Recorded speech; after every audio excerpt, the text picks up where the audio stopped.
এতক্ষণ পর বসে বসে নাকি চিকেন পাচ্ছে, 1 ঘন্টা বসে তারপরে বিরিয়ানি আসছে। সে নাকি সেই জন্য নাকি সেই খুশি, কিন্তু এখন আসিনি, আসতে চলেছে। কোথায় গেছে রে? বিরিয়ানি কই গেল? গয়া মাল আসছে আসছে আসছে, আগে আগে তুই তুই আর কি লাগে ও।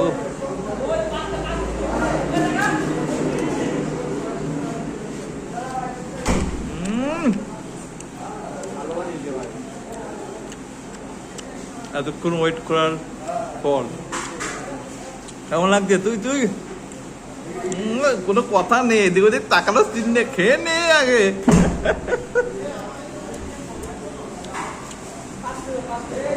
যতটা খারাপ ভেবেছিলাম তার থেকে নদীতে এই জায়গাতেই খাবো এবার দেখে।